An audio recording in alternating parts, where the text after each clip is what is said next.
You'll recall that Bernie Madoff is in his $7 million penthouse apartment on East 64th Street in Manhattan.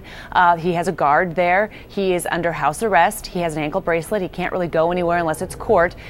He's in that beautiful home at this, and there's the live picture. I tell you right now, I was there on Friday. There are a lot of people out there. A car moves, and every journalist and photographer jumps and and rushes to the door to see if he's being ushered out. So it's and you can see the reflection of the crowd of folks there waiting for him to come out today.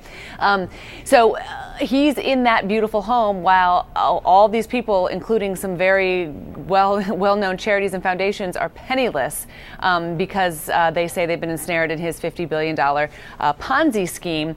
So why is he in this beautiful house when all these other people are penniless? Well, it's just a bail hearing. He has to go downtown and see if he's going to be allowed to stay there after trying to mail a bunch of nice jewelry, Reggie, as I'm sure you know, in the mail. He said he didn't know that he couldn't send $1 million worth of jewelry in the mail to his friends and family while he's sitting at home on bail. But I've been talking to a lot of victims who are just outraged that he's sitting in his apartment. They want him in jail. I mean, they want him in jail immediately.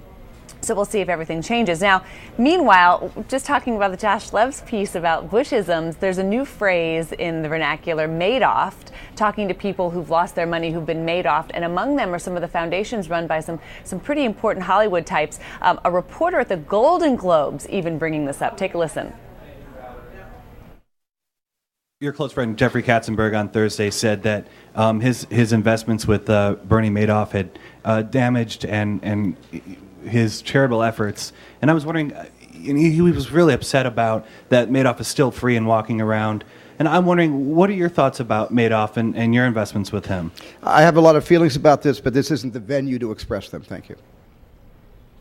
And that's Steven Spielberg very elegantly saying that he's not going to talk about it. But I think what it tells you is that Madoff and his victims, his alleged victims, and this Ponzi scheme, as he admitted it to, according to a criminal complaint, have really entered the mainstream.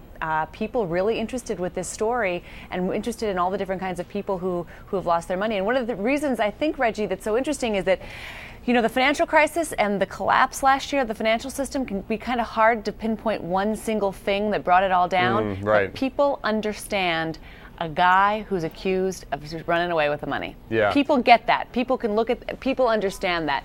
And as one victim I talked to said, she said it's emblematic of the whole thing. Everything was going up and then it all crashed, and Madoff and the financial collapse and all of it kind of was a way to just end 2008 on a very down note. He also happens to have one of the most inconvenient last names that any person accused of a crime has ever had. I know, and he's now Madoff will be synonymous. The guy hasn't even had a trial, and Madoff is synonymous with scandal and greed for our generation. Several people told me that he's the Gordon Gekko of our generation, of our time. You know, the Gordon Gekko of the '80s, who said not bad for a kid from City College. Here's this guy who went to Hofstra College. You know, didn't have the pedigree of Wharton or the the MBA or the MIT. You know, self-made and self-destructed, many would say.